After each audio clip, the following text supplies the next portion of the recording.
So good morning বন্ধু বান্ধৱীসকল, পুনৰ এটি নতুন ভিডিঅ'লৈ আপোনালোকক স্বাগতম জনাইছোঁ আৰু স্বাগতম জনাইছোঁ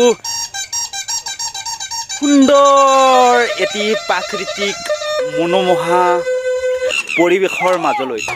ফেক্ট কি? ফেক্ট হৈছে এইবাৰ আমি বহাগ বিহু পাতিব পাৰিম, কিন্তু কিছুমান কণ্ডিশ্যন আছে। চৰকাৰৰ ফালৰ পৰা SOP আহিছে।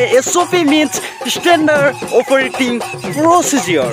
ষ্টেণ্ডাৰ্ড অপাৰেটিং প্ৰচিজিয়ৰ আহিছে। এইটো সিমান এটা ভাল খবৰ নহয়, বেয়া খবৰ নহয়। চাওক, ভাল খবৰ কিয় নহয়, কিউকি আমাৰ ইলেকশ্যনৰ টাইমত জনতা মিটিং এভাগে হাজাৰ হাজাৰ মানুহ ওলাই আহিছে, কিন্তু বহাগ বিহুত SOP কিয়? That is the biggest question mark right now. কি তেতিয়া কৰোণা নাছিলে নেকি? বিহুৰ সময়ত কৰোণাবিলাক আহে নেকি? এনেকুৱা ধৰি বিভিন্ন ধৰণৰ মতামত, বিভিন্ন ধৰণৰ যদি জেনুইনলি যদি কৰোণা আহিছে, তেতিয়াহ'লে আমি মাস্কখন পিন্ধিব লাগিব, আমি সাৱধানতা বজাই ৰাখিব লাগিব।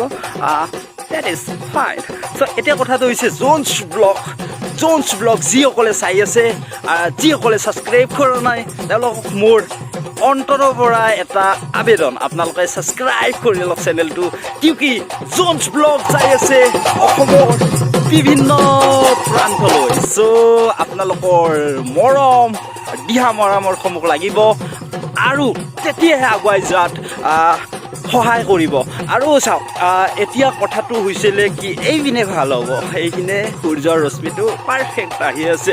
আৰু চাওক, এতিয়া কথাটো হৈছিলে কি, আপোনালোকক মই এটা কথা ক'ব লাগিব যে বহাগৰ বিহু আৰু ৰঙালী বিহুৰ দেখাবলৈ আপোনালোকক চেষ্টা কৰিম। বহাগ বিহু এটা অসমীয়াৰ এটা আৱেগ, আৰু এই আৱেগৰ লগত জড়িত নহ'ম সেইটো কথাখিনি ক'ব পাৰি। গতিকে আপোনালোকক লৈ যাম বিভিন্ন ঠাইলৈ, আৰু আপোনালোকক ৰঙালী বিহু দেখাই যাম।